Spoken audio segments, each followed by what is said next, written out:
Hi, this video is for Unit B, the advanced functions. And today I want to look at the count function and also the date function, two very powerful features, or actually functions of Excel or any spreadsheet program. So let's take a look at that. Occasionally you're going to you'll have instances where you'll need to count something up, and it's very tedious to try to count on the screen. How many lines do I have? How many entries do I have? So Excel actually provides a function called count, and I want to show you it's very simple on that. If we just do a equals count, and you notice as soon as I started typing count, the listing came up for the functions. If I double click it, it comes up with the beginning parenthesis, and then I can just identify the range that I want to actually count up. Okay, the count's going to tell me how many entries I have. So for this instance, I have 13. Okay, now if you also have entries that have either values, number values, or text in them, you can also count them as well. This will count the number of values. So if I had some text in there, it would have counted those. But notice on this one, I actually have both. Okay, so if I use the equal count, and in this time I use count A, and then do the same thing, it's going to get those in there. Okay, and it's still going to give me 13. So it's actually counting this entry and that entry. All right, so I can get them both highlighted for you. So both of those entries are being counted. So definitely a useful tool, especially if you have large spreadsheets and need to tally things up, just to give you an idea of how that works.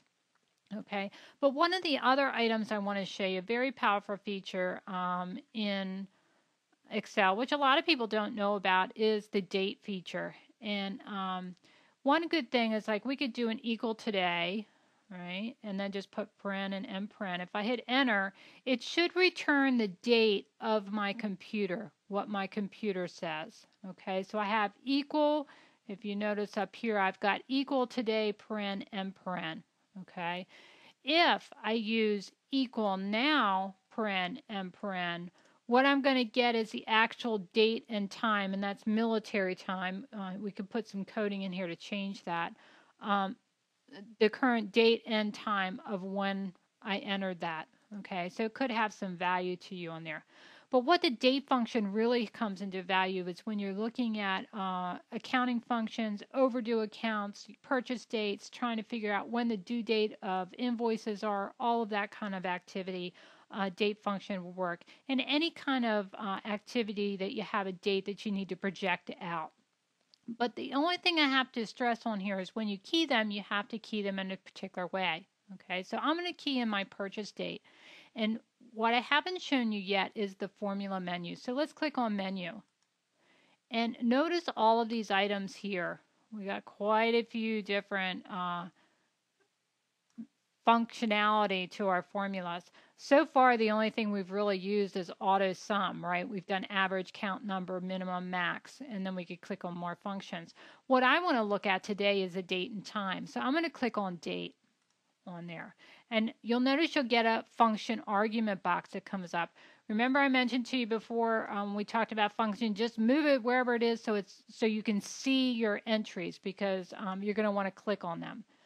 So it says what year. So I'm going to type the year 2011. Okay. Notice what happened. It actually came up here and typed the value that I put in there, right? And I'm going to type the month. So what's today? Today's May, right? And what's today? Today's the 28th. So I'm going to type in the 28th. And what I wanted to point out to you is what comes up here is the actual serial number. Okay, so it figured out the scientific serial number for the date, and that's what Excel uses to actually do their calculations. So it actually provides that for you on the screen, but it really doesn't show you that inside Excel. Okay, you have to view the result. And notice here on formula result, it says 40,691. Okay, so just wanted to point that out to you. Okay, but notice when I actually click, it says May 28, 2011. Okay, so if I wanted to keep adding dates, okay, I would type them in. Let's see if I keyed something in a little bit different. Okay, now notice the difference between the two. Okay, I just keyed this as a normal date, but this one on the other hand is keyed as a serial date. Okay, there's a difference. You could probably get calculations off the regular date, but when you get into more sophisticated calculations, you're going to want to key it in the formula function so you have the serial number. Okay, but it probably worked the same, and let's just try it just to say. So we have Archway Systems, account number 9005. They owe us $5,250. They purchased it on May 28th, so the due date's going to be 30 days out. Okay. Now we just do a calculation. We do equals purchase date plus 30, right? Now I'm not going to key 30. I'm going to click on 30, right? And then hit enter. All right. So notice it actually figured out what 30 days was from May 28th, which gives us a result now of June 27th. Okay. Now, if we were to do that same calculation on the one that wasn't keyed in that way, right? It's probably going to return it to us correct, which it did. Okay.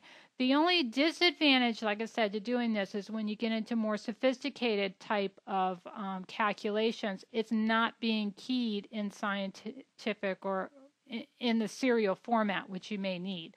That's the only reason I'm emphasizing that. So a very simple way to do calculations.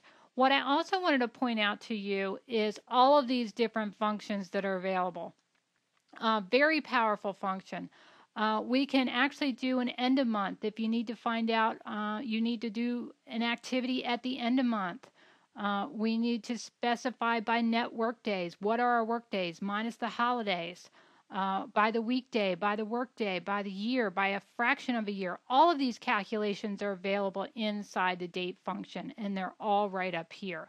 Okay, and you're thinking, why in the world would I need to do any of that? Well, think about it. If you were in, if we were doing maybe, let's say, first thing that comes to mind is an inventory. Let's say in Excel, I have tracked everything in my warehouse, everything that's there. I have my orders that are coming in. I know how much I'm going to have at a certain date, and I know when I need to reorder. I could set those as trigger dates. I could set those as end of month dates. So see where I'm going with this. You can do a lot of different calculations. You have to think outside the box. You think about how Excel is going to help you do your business administration kind of things, the things that your business needs. So that would be an item that you may want to consider. How about payroll? If you know somebody is up for evaluation and you know that you need to trigger yourself to make sure that you check, to make sure that you've keyed in the correct payroll amount for them, or maybe there's a tax change coming up and you need to make sure, alert yourself for that tax change, you can actually code a date to red flag yourself. And we're going to look at that when we get to conditional formatting.